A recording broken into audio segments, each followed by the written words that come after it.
Good morning guys, welcome back to my channel. कैसे हैं आप? आई होप कि आप सब बहुत अच्छे होंगे। तो फिर से मैं आ गई एक नई ब्लॉग को लेकर। तो देख सकते हैं आप लोग, हम लोग बैठे हुए हैं अभी इस टाइम पे हॉस्पिटल में। तो जैसे कि मैंने पिछले ब्लॉग में आपको बताया था कि मेरी सास के ऑपरेशन होने वाला है आँखों का, क्योंकि उनकी आँखों में मोतियाबिंद हो गया था और उनको शुगर डायबिटीज़ होने की वजह से काफ़ी टाइम से डिले हो रहा था उनका ऑपरेशन के लिए।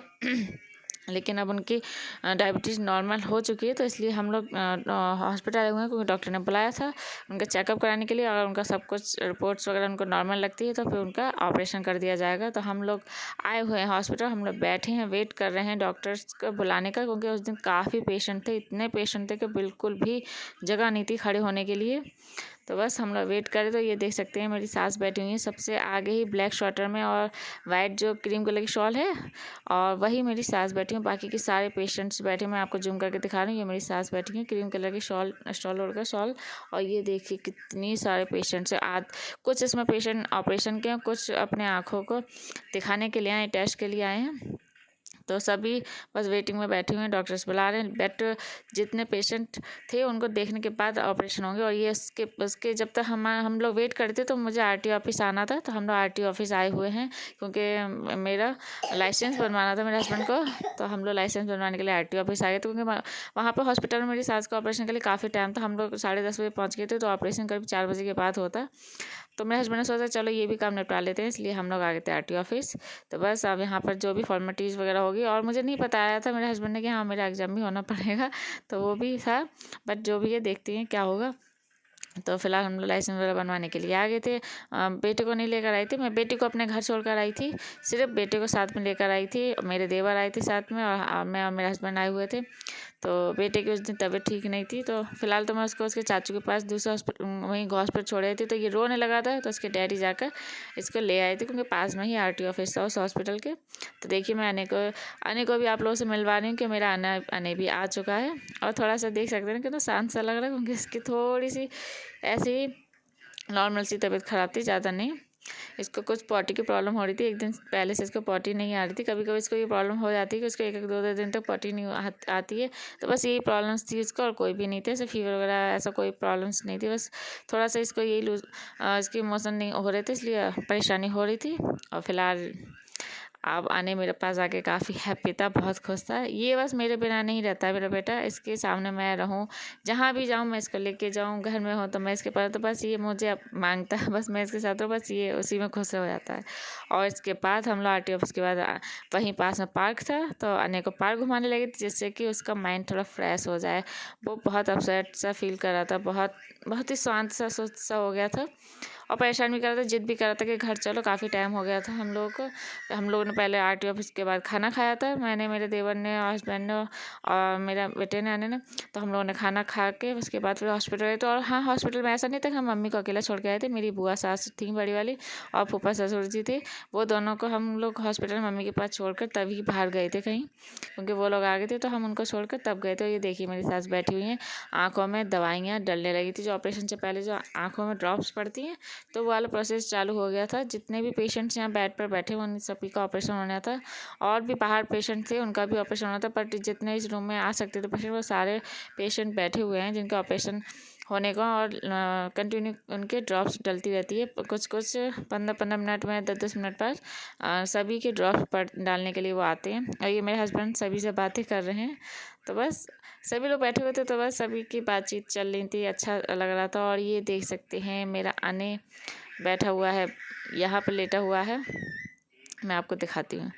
तो ये लेटा हुआ मेरा आने बाहर, तो वो भी ना थक गया था सुबह से, तो मैंने उसको रेस्ट करने के लिए इस पे सोफे पे लेटा दिया था।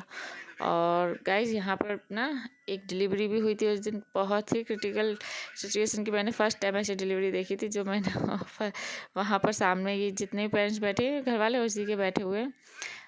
और हेलो गाइस, तो फ़िलहाल हम लोग हॉस्पिटल में ही बैठे हुए हैं, सुबह से करीब 4:15 हो चुके हैं, बट अभी हमारा नंबर नहीं आया है। मीन्स मेरी सास के ऑपरेशन का भी नंबर नहीं आया है। और इससे पहले मैं गई थी आरटीओ ऑफिस, जैसा कि आपने आप लोग अभी ब्लॉग में देखा ही था। तो आरटीओ ऑफिस गई थी, तो वहाँ बनवाया था मेरे हस्बैंड ने मेरा ड्राइविंग लाइसेंस।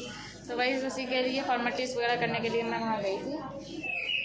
मतलब सभी पेशेंट वेट कर रहे हैं। और जैसे भी आज काफ़ी सारे पेशेंट आए हुए हैं, तो उनके सभी के ट्रीटमेंट चल रहे हैं। कोई आई चेकअप कराने आया, कोई कुछ कराने आया, तो इसी की वजह से काफ़ी लेट हो गया है। और देखते हैं अभी भी कितना टाइम लग जाता है ऑपरेशन करने को। और मेरी बेटी घर पर है अकेली, मतलब अकेली तो नहीं है, सभी लोग हैं, बट मैं नहीं हूँ, बेटी को साथ लेकर आई हुई हूँ। तो फिलहाल तो हॉस्पिटल में मेरी बुआ सारे हैं, बुआ फूफा ससुर जी हैं, देवर हैं, मैं हूँ, मेरे हस्बैंड है, मेरी सास वगैरह सभी लोग हैं।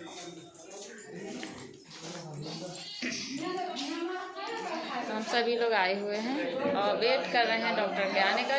फिलहाल उससे पहले मम्मी की दवाइयाँ डल रही हैं आँखों में, कंटिन्यू हर 5-5 10-10 मिनट के अंतराल में दवाइयाँ डाली जा रही हैं। और अभी जो ये रूम है ना, ये वाला रूम, अभी जस्ट अभी कुछ देर पहले ही इस रूम में बेबी हुआ है, डिलीवरी हुई है मेरी एक लेडी के। तो नॉर्मल डिलीवरी हुई है और उनके हुआ है बेटा, बट बहुत ही क्रिटिकली सिचुएशन आ गई थी। फर्स्ट टाइम देखा, बट सब कुछ अच्छे से हुआ, बहुत अच्छा लगा। और बाकी की जो भी होगा मैं आपको दिखाती रहूँगी। उसके बाद फिर मिलते हैं, देखते हैं जैसे भी होता है। और ये देखिए अब मम्मी का नंबर आ गया है ऑपरेशन के लिए।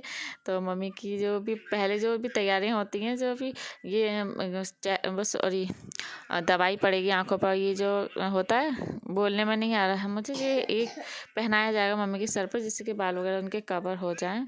कैप टाइप की पहना दी जाएगी और मम्मी की आंखों में दवाई डाली जाएगी। तो ये मम्मी ने कहा कि मेरी बिंदी हटा दो, क्योंकि उन्होंने कहा था कि बिंदी हटा के रख दो, दुपट्टे को अलग हटा के रख दो, जैसे कोई भी चीज़ वो अंदर अलाउ नहीं करते हैं ऑपरेशन थिएटर में। तो मैंने बिंदी उनके साइड से चिपका दी थी, जिसके बाद वो आएंगे तो मैं उनको दे दूँगी। और अब इसके बाद डाली जा रही है मम्मी की दवाई। ऑपरेशन से पहले जो भी होता होगा प्रोसेस वगैरह बहुत चल रहा है। कानों में रुई लगा दी गई थी उनके ऑपरेशन से पहले, जिससे कि जो भी दवाइयाँ उनकी आंखों में डलेंगी लेटने के बाद वो कानों में ना जाएं। और इसके बाद देखिए सिरिंज से दवाई डाली जा रही है मम्मी की आंख में। मुझे बहुत डर लग रहा था शूट करते समय, क्योंकि फर्स्ट टाइम मैं ऐसा कुछ देख भी रही थी और फिर अपने ही के किसी के देख रही थी, तो बहुत डर भी लग रहा था। ये देखिए आंटी जो बैठी हैं ब्लैक ड्रेस में, इनका ऑपरेशन जस्ट अभी अभी होकर आया है। तो इनके बाद ही मम्मी का नंबर है, मम्मी का नंबर था 3rd। तो फर्स्ट ये आंटी जी का हुआ था, फिर एक और अंकल जी थे उनका हुआ था, फिर उनके बाद 3rd मम्मी का था। और मम्मी की आंखों में दवा डाल दी गई है और मम्मी को अंदर ऑपरेशन थिएटर में लेके जाया जा रहा है। और हम सबके बहुत धकड़ धकड़ एकदम धुक धुक धुक धुक धुक धुक हो रही थी। मम्मी अंदर चली गई थी, तो बहुत अजीब से नर्वस फील हो रहा था कि मम्मी घबराए नहीं, कुछ ऐसा फील ना करे। तो ये जो ब्लू साड़ी में दिख रही है ना, ये मेरी बुआ सास है। और हम लोग ऑपरेशन थिएटर के बाहर उनका वेट कर रहे हैं। मैं उनका दुपट्टा लिए हुए हैं और बस उनके आने का वेट कर रहे हैं। ज़्यादा टाइम नहीं लग रहा था गाइस, बस मुश्किल से 25 मिनट लग रहा होगा, मिनिमम 25 मिनट ही लगा होगा उनके ऑपरेशन के लिए, ज़्यादा कोई टाइम नहीं लगा था। बस हम लोग उनके आने का वेट कर रहे थे। और जो आंटी का ऑपरेशन होकर आया था ना, उनसे काफ़ी अच्छे हम लोग का बातचीत करने में अच्छी थी वो। तो काफ़ी हम लोग उनसे बातें करके पूछ रहे थे, हमें बता रही थी कि ऐसे क्या हुआ, क्या क्या हुआ, तो सब कुछ अच्छे से बता रही थी। और ये देखिए मम्मी ऑपरेशन करा कर आ चुकी हैं। तो मात्र 20 से 25 मिनट लगा था मम्मी को ऑपरेशन कराने में, और मम्मी गई और यूँ आई। और बस अब हम मम्मी का बस अच्छे से हाथ पकड़ के बैठा लेंगे और देखिएगा सभी लोग आ जाएंगे मम्मी को देख के, मेरे देवर, मेरे हस्बैंड, सभी लोग उनको अच्छे से बैठा लेंगे। क्योंकि अभी हमारे घर में ना मम्मी का ही फर्स्ट टाइम ऐसा कुछ हुआ है ऑपरेशन, तो सबके लिए फर्स्ट टाइम था। और देख के बहुत हॉपलेस हो रहे थे हम लोग कि कैसे क्या होगा। तो बस ये देवर मेरे मम्मी को चुन्नी उड़ा देंगे। और बस अब देखिएगा कि मम्मी के आँख का ऑपरेशन कैसे, पहले पट्टी वट्टी बनती थी गाइस, बट अब ऐसा नहीं, कोई चीज़ा नहीं लगता। आप देखिए जी आंटी जा रही ना, अब इनका ऑपरेशन है। तो मैं इनसे कह रही थी, मैंने कहा आंटी जी अब आपका भी नंबर आ गया, तो वो कह रही हाँ। तो बस मम्मी आकर बैठ गई हैं और ये मेरी बुआ सास वगैरह उनको देख रही हैं। और मम्मी की आंख में काफ़ी स्वेलिंग आ गई थी, एकदम आंख अजीब सी लग रही थी देखने, लग रहे ना आप लोग को दिखाई दे रहा होगा ना गाइस। तो कैसी मम्मी की आईज़ और चेहरा बिल्कुल, फेस बिल्कुल चेंज हो गया जब ऑपरेशन हुआ, तो कैसा फेस लग रहा है। और ये बेटा मेरा देखने आया था माँ को कि माँ आपको क्या हो गया आँख में, तो यही पूछ रहा है। और ये आंटी भी चश्मा ला के बैठी, मम्मी को भी कुछ देर बाद चश्मा लगा दिया जाएगा, बट अभी थोड़ी देर के लिए उनको ऑपरेशन के बाद ऐसे ही बिठाया जाएगा, उसके बाद उनको भी चश्मा दे दिया जाएगा। तो सभी रिश्तेदार भी आ गए थे मम्मी के सुनने के बाद। और ये देखिए मम्मी को काला चश्मा दे भी दिया है, जिससे कि उनको रोशनी ना आँखों में फील हो। तुरंत आँखें भी खुलवा दी थी मम्मी की। तो मम्मी आराम से बैठी हुई थी, मम्मी से कह दिया था कि ऊपर नीचे मतलब इतना ज़्यादा ना देखें, एक जैसे ऐसे ही बैठी रहें। तो बस मम्मी इसलिए बैठी हुई थी, ज़्यादा बोलने को ही मना किया, तो इसलिए बोल भी नहीं थी। और सभी रिश्तेदार वगैरह आ चुके थे, तो बस वो लोग आए हुए थे, आपस में बातचीत वगैरह कर रहे हैं सभी लोग। और बस हम लोग घर जाने की तैयारी करेंगे। थोड़ी देर मम्मी को वहीं रुकने देंगे। बट पता नहीं इस टाइम क्या हो गया था, मेरे फ़ोन में कॉल पे कॉल आ रही थी, इसलिए शूट ना बिल्कुल धुंधला हुआ था मेरे फ़ोन से। तो मम्मी को हम बैठा लेते और मैं मम्मी को लेके जा रही हूँ अब घर। तो मेरे हस्बैंड को भी ना गाड़ी लेके कहीं जाना पड़ गया था। देवर मेरे पहले ही मेरे बेटे को, जब मम्मी का ऑपरेशन हो के आ गया था, तो मैंने बेटा मेरा काफ़ी परेशान कर रहा था, तो मैंने उसको उसके चाचू के साथ घर भेज दिया था। और हस्बैंड को भी मेरे बाहर जाना पड़ गया था ऑपरेशन कराने के बाद। तो मैं ही अपनी सास को अकेले घर लेकर आई थी ऑटो से। और घर पर देवर मिल गए थे, तो मैं और मेरी सास को लेकर हॉस्पिटल से अब घर जा रही हूँ लेकर मम्मी को। तो मम्मी को काफ़ी अच्छा दिख रहा था। मम्मी मुझसे ऑटो में बात करती गई थी, ऑटो में बताती रही थी कि अब ये आ गया वो आ गया। तो मम्मी से अच्छे से पूछती हुई गई थी कि सब कुछ दिख रहा है, कोई प्रॉब्लम तो नहीं हो रही है, दर्द तो नहीं हो रहा है। तो मैं अच्छे से बात करती हूँ मम्मी से, रास्ते में उनसे पूछते चली गई थी और थोड़ा सा शूट भी कर लिया था। फिलहाल मम्मी अच्छा फील कर रही थी और अगले दिन से तो मम्मी को काफ़ी अच्छा लगने लगेगा। बट उसी दिन ऑपरेशन हुआ था तो ऐसा लगा। तो ये देखिए हम लोग घर आ गए। तो ये पड़ोस में हमारे भैया रहते हैं और ये और मेरे देवर सब लोग मिलकर मम्मी को ऊपर चढ़ा रहे हैं जीने पे। और बस आज का ब्लॉग इतना ही था। अच्छा लगा तो प्लीज़ लाइक सब्सक्राइब जरूर करिएगा। और भी मैं ब्लॉग लाऊंगी, आप लोग के साथ जरूर शेयर करूँगी। जो जो भी हमारी लाइफ में बीतेगा वो मैं ज़रूर आपको बताऊँगी। फिर मिलेगी नए ब्लॉग के साथ। तब तक bye bye, good night guys.